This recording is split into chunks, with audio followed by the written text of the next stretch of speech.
Hi, Alvernia. How are you? I'm good. How are you? I'm also good. So why don't you introduce yourself to the audience? Okay. Hi, everyone. My name is Alvernia Liu. I am currently 16 and I'm an author of CoinQuest.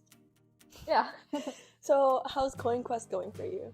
it's doing great. I actually just sold my over 200 books of CoinQuest and we raised over 51 million rupiah from our packages and also the books. So I'm really, really thankful for all of that. That's so good for you. So there's no doubt that your projects outside of school, such as CoinQuest, takes a lot of your time and effort. So what motivates you to keep pushing yourself even when you're overwhelmed or tired? For me, personally, for me, what motivates me best is when I see that I have an impact on other people. Because I feel like my happiness alone wouldn't be able to motivate me enough. So then, as I see like a lot of people actually find it helpful, and a lot of people are giving positive comments about CoinQuest or the things I do, that really, really makes me think that I should keep going, even though it's hard, even though it's tiring. Then it just helps motivate me. So what was your inspiration to start CoinQuest in the first place? Like, was there a specific moment or experience that had you started? Okay, this is really funny because I got my first phone when I was 13, but then I one day on the last day of ninth grade, I remember I was opening like the case of my phone and my phone dropped and like it completely died. Like there was a green screen, like a green line on my screen. So then the LED screen was broken or something and I couldn't repair it. And my parents told me that if I want to buy a new phone, I have to use my own money, which is Oh my insane. Can gosh. you imagine a 13-year-old buying her own phone? So then I was really, really sad, obviously, but I knew that if I don't do anything, then I won't have a phone and I would have to like use my old iPad or something. So I like basically just cut off most of my spendings like on Gojek or Tokopedia, and I rarely hang out with my friends in during lunch or dinner so that I don't have to like pay for my Yeah. food. And basically from that on, I realized the importance of like having to manage your money well because a lot of my friends are very, very privileged, including me, to have like a really good background like financially. Their parents are very successful and they get to like buy so many things. So we don't really have been in a situation where we understood the value of money, but through that experience I learned that it's so easy to just like lose your money just like that, and it's so hard to gain it back. So I just wanted to like share to other teenagers in Indonesia the importance of money and how important it is to just realize and manage it well. So hopefully they won't like experience what I did. Yeah, really random question. Do you invest in stocks or do crypto? No, not yet, because I think the legal age is 17 if I'm not mistaken. And currently I'm just like reading books related to it, watching videos, but I haven't really started anything yet. So if you have any tips, you should probably tell me. So, how do you deal with distractions, especially the ones we all face, like our phones or burnout? That's a really good question because personally for me, I still experience so many like distractions, so many burnouts. And sometimes I just realize that you just need to take a break. Like I don't think someone should just quit TikTok forever. Like I don't think that's helpful. TikTok has been actually very helpful from like preventing me from burning out. Because a few days ago, I was studying for SAT, right? And then I had 5 hours back to back like lessons, and I was just so tired. And I was getting all the questions wrong. My mind was just like on it. And then my teacher realized that, so then she told me like, okay, you need a break, like 30 minutes break, and then we can continue. And I just took a huge like long nap for 30 minutes, and when I got back I would feel so much more refreshed. So then I think how I manage it is just make sure to have like periods between like the things that you do to make sure that you can still relax yourself, just take a just take a break from everything that's happening, just rest and have fun for a while because I think everyone needs it. That's nice. So, how do you usually keep yourself organized when you have so many things to do? Um, okay, this is embarrassing, but Google Calendar is my best friend. Like genuinely my best friend ever. So then like I usually put in like all the things I need to do in Google Calendar to see like what are the things I need to do in that day, and based on that I manage like how many hours I can spend on TikTok. So for example, if you have like an hour lesson at 4 to 5, and then you have to do your homeworks, or for IB students like extended essays, then you like plan like how long you want to do it, just put it on Google Calendar, then during the spare time then you can do whatever you want, you know. Do you also create time blocks for TikTok? Yes, yes. And every time I get like an hour time block, I'm like, yes, I can finally use TikTok, you know. It makes me feel happier rather than like going on TikTok with like, you know, the guilt feeling of like, Yeah. shoot, I know I have a task. Mhm. So like having it all planned out and knowing like, okay, I can use this 1 hour truly for myself and I can do the rest later, then like it helps. Do you usually plan your day like the day before or like the week before? I usually do it the day before. I'm a huge procrastinator. I do it the day before, but if I have something really, really important, then I would immediately put it in. So, like for example, if I have to study for the SAT, then I'll put it in my schedule like right when I remember it. You know. So, what habits or routines outside of your calendar have made the biggest difference in your productivity? Mm, for me, it's just talking to friends. Especially like as an extrovert, I really gain so much energy just talking to my friends, just catching up, talking about life, or even TikTok, you know, like anything. I feel like conversations with my friends really just lighten the mood, and it makes you feel so much better, you know, rather than being stuck in your room just studying all Yeah. day. Yeah. So, like, with all of your projects, and like, and when people look at your Instagram, you have CoinQuest, right, in your description, and then your pinned photos are also your talk in the ASEAN Yeah. conference, whatever it was called, right? Mm-hmm. So, in a sense, that also kind of shapes your identity, right? Yeah. So, how do you think all of these ambitions and projects that you had, like, shaped who you are as Alvernia? You know, I actually talked about this in my book under a chapter called ABC of Success, which is basically action, belief, and consequences. Because a lot of people think that the action you do is based on your belief. I mean, to a certain extent it is, but also we have to realize that we were all we were all born as a baby who had like no experience, no skills, and how I can be so different from you, or like how we can be so different from our friends, that truly depends on like how we manage our time throughout that 17 years of our life, you know, because we're all like basically born as the same thing as a child except for like backgrounds. So then I truly believe that like the actions you do, for example, like for example, if a kid decides to do ballet, or if a kid decides to do like sports, that shapes your entire like identity. And the projects that I do, sometimes it may be things that I'm not comfortable in, or things that I don't believe in, but it's by doing, then it shapes a new belief of myself, you know. So I think for anyone who hasn't have that belief, or haven't have that self-confidence, they should just like do it, because by doing it, then maybe you can like develop a new belief of yourself.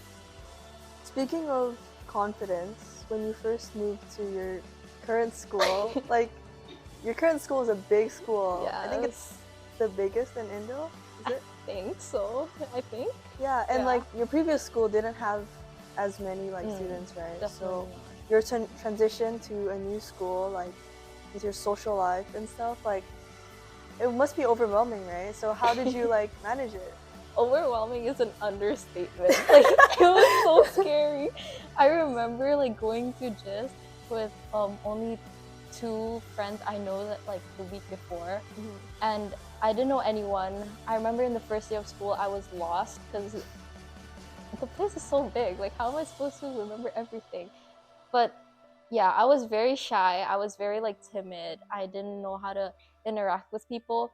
But relating to my previous thing, I actually did something outside my comfort zone. One day I decided to interview 221 students, which is the entire like batch in my school, about what they like about our school. okay, at first it may seem like kind of odd. Like, why would you do that? Mm. Like, why would you go up to a random student that you don't know to ask about their favorite food at just like it's so random, and a lot of people has been like giving me weird faces when I ask Mm. them, But sometimes it's just like by doing something consistently for so long, because it took me like months to interview everyone, it made me more social. Like I can Mm. now like go up to people without being awkward, and like it made me yeah, it made me so social. It reduces like all my social anxiety, and I became more confident through that, because whenever I'm scared of going up to someone, or I'm scared to like interact with a group of people, then I just remember that time when I interviewed 221 students, which is insane. So yeah, I think that moment really like changed my entire situation at my new school. So I'm glad I did that. So what do you think is like one of the most important things when it comes to socializing? um I think, okay, this is, I shouldn't be able to say this because I also do it myself, but don't think of what people think of you. Mm. I feel like a lot of teenagers in our generation really cares about what people think of you, how people perceive you. But I realized that people just don't care, Yeah, Like it's not that deep. yeah, it's not that deep. Like they care about their own life, and like the things you do isn't really like affecting them too. So you just need to be yourself. You should like be proud of who you are, because Mm. at the end of the day, don't try to fit in. You should be Mm. able to stand out and be who you are. And while that is a really, really hard thing to do, like I have major FOMO and I have major social anxiety. Last time I used to like reflect all of the personality of my friends just so like I could fit in. Like if I meet this group of people, I'll act like them, and if I go to another group of people, I'll act like them. So I have like many personalities. But then I just realized that what's the point, like Yeah. you shouldn't care too much about what people think. And I feel like people will be friends with you, like more people will want to know you if you can just be yourself and Mm. like have a good personality, I guess. So speaking of how other people perceive you, it's like, what advice would you give to someone who wants to start building their profile or feels stuck with like Mm, their self identity? one side hobby that I really love to do is like taking personality tests. I take so many personality tests Is it from online. 16 personalities? Yes, 16 personalities, MBTI, and there's also like different types of animals like you can find on like Animal. yeah, like dude, no, I think it's because Harry Potter, like how they sort you in different houses. Yeah. It just went on from that. Like I became obsessed with taking these quizzes to know who I am. But that really helped me in like knowing who I am, what am I good at, and like my strengths and weaknesses. Mm. Because from that, then you can really decide what you want to do and like what is most comfortable for you. Because not a lot of people can be successful in the same way. Like Mm. for example, um, like for example, if someone's like really good at fashion designing and they're really successful, I can't just decide that I want to go to fashion designing to Yeah. be successful, because I can't design anything, like it's gonna be really bad. So you gotta focus on your strengths and weaknesses, and from then on, then hopefully they can get a clear image of what they want to do and what they can do best. Do you have like a role model? A lot. Like, A do they have lot. like similar personalities to you, or? Mm, okay, I have, funny thing is that like every time I meet someone new, there's always like one thing that like make me remember them so much. Like like for example, for you, it's like how you're so friendly, and like that's like my role model. And then if I meet Aww. like someone else, it's like their fashion style or something. Mm. So then it's like these small things from like different people. It's just, I don't know. It just makes me like, Mm. damn, I really want to be like them. But my biggest role model is my parents, and because they're actually really different, but they really helped me throughout my like life. Because my mom is the type that would help you to dream big and like set your goals, achieve high things, and my dad is the one that's like teaching me how to do that, how to reach my dream. He's gonna guide me through like the ups and downs, teach me like the strategies I should do. So yeah, those two people in my life, like, I love them so much, and they've helped me throughout my entire thing. So what about for the people who may not have that support? How do Mm, you think they could, like develop their own identity or like just become a better version of themselves? that's true. That I feel like, um, Because a lot of people they don't have that privilege. yeah, that's true. I think one thing that we should take advantage of, especially in this generation, is how easy it is to connect with people online. Don't talk to strangers, but like, I think if for example you can search up like things you're interested in, or you can just watch YouTube videos, and that can really help you connect or like get into a community. Like, for example, okay, I don't really admit this a lot, but I'm a huge fan of Cobra Kai and Karate Kid. Karate Kid, you don't know?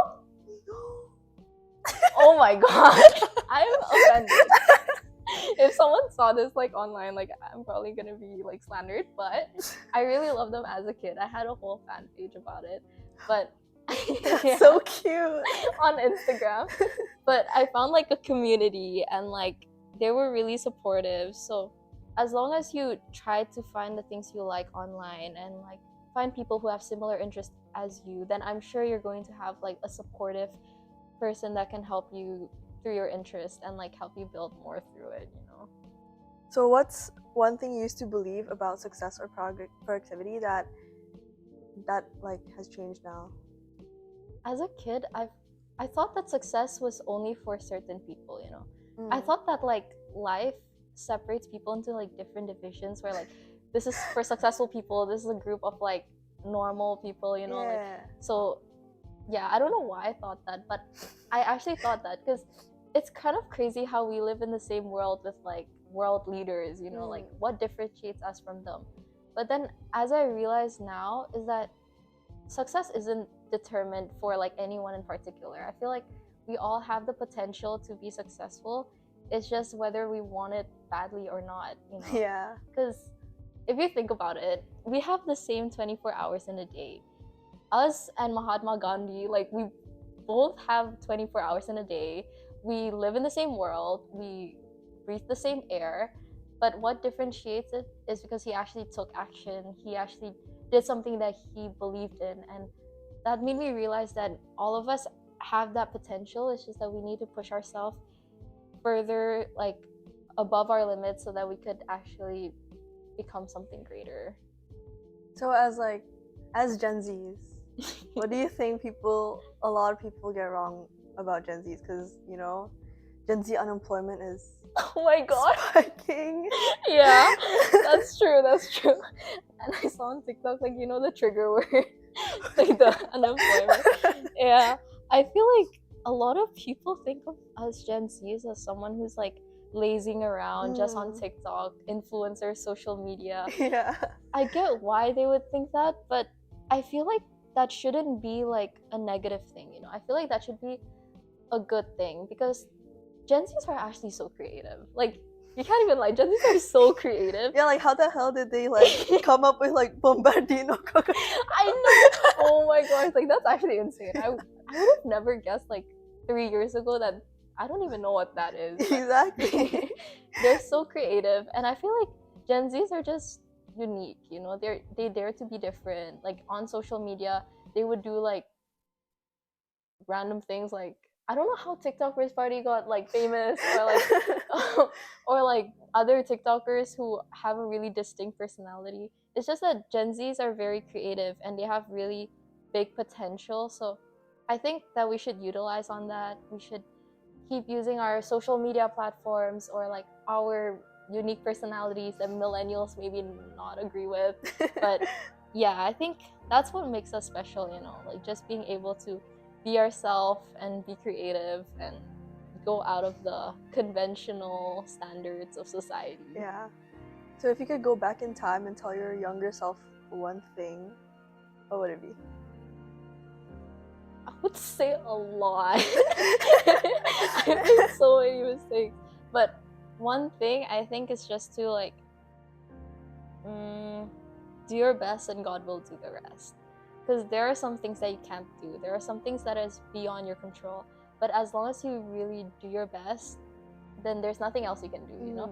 Just let God take the lead, and who knows, maybe there's a better place for you to be in that you may not know before. Yes.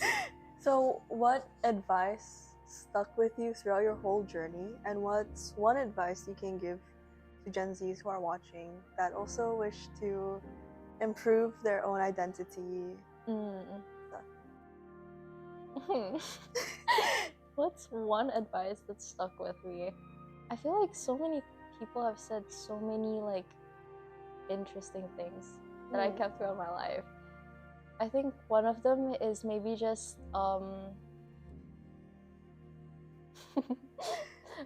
yeah. Okay, wait. I'm trying to think of like, because I have so much in my mind, but I can't just choose one. You can just say it all. Say it all. Okay, one of them is like, I saw this on TikTok where it talks about how, like, about sunsets, and you know how it's so beautiful, like people watching sunsets, and that symbolizes how good things will always come in an end, you know? Like, even though you might have like rain throughout the day, or like you have a really bad day, but then like sunset are always a reminder that at the end of the day it's gonna be beautiful, and it's gonna be, you can't expect it, you know? You can't expect if a sunset's gonna be like red color, orange, sometimes it's gonna be like pink or blue, but like you just know that it's gonna be good in the end. So just relax, it's not that deep sometimes. You just need to take back and just live in the moment and know that everything's gonna be okay. Yeah. And advice for Gen Zs specifically, I think just be yourself. Like, that's a really, really common quote that a lot of people like say already, but I genuinely think that that's a really important quote, because being yourself is just the best, you know? Like, no one else can be you. Only you know who you are. Only you can understand what you've been through. So just be yourself and live your best life. Thank you so much, Alvernia, for your advice and for talking about your experiences. Thank you so much for having me here. It was so fun. I love talking to you. Thank you. I love talking to you. We should do this more often. Maybe, yeah. Round 2? Yes. Round 2. Okay. Thank you. Thank you.